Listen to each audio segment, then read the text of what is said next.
because Jesus being referred to as a son of David, right? So he's claiming a lineage there and a title and an honor from David. So when you're a first century Jew and you're living under the yoke of oppression by the Romans, and all you think about is the day the Messiah will come. I mean, you're tired of living in this slavery and under this, like I said, this yoke. And so you think back to the glory days centuries before when your people were at the head of a mighty empire, and this man named David sat on the throne of Jerusalem, and your family was safe and your territory secure, and you could go to bed peacefully at night because of him.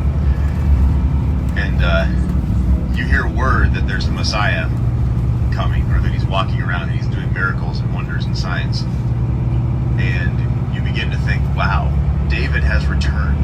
David has returned. But when you say David to a first century Jew, they're not thinking of the singing harpist shepherd boy.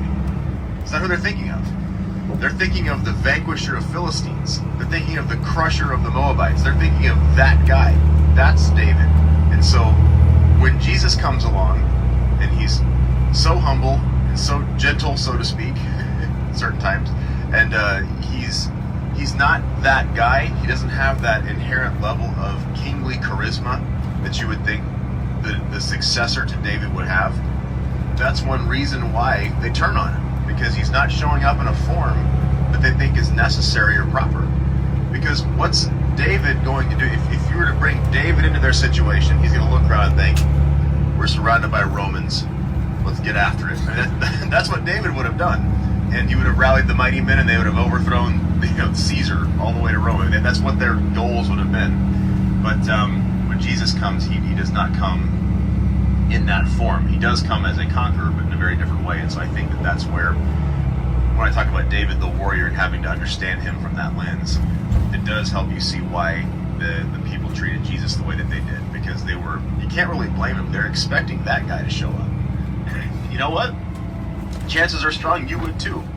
If it was your family and your home that was being oppressed constantly by a ruling power, you'd be looking for more of a David, and you would be looking less for what Jesus shows up as originally. So that's why I think there was one stumbling block for the people, is when they hear Messiah and they're thinking son of David, that's what they're looking for. Which is why it's so important to view David continually through the lens of a warrior. You have to see him that way for his life to make sense.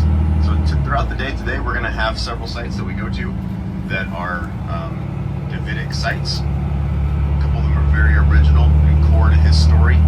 The Oasis of En-Gedi is one that we go to that very much plays a part in David's character building. There's an encounter there that we'll read on the site that speaks a lot about him and his relationship with King Saul.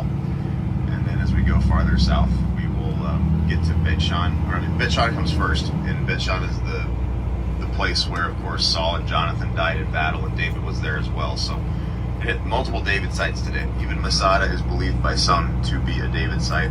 It's not specifically mentioned.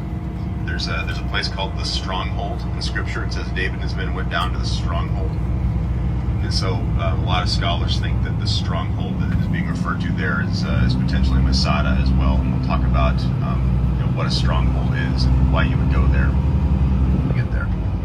So, any questions this morning before we get going? All right. Welcome to the bus.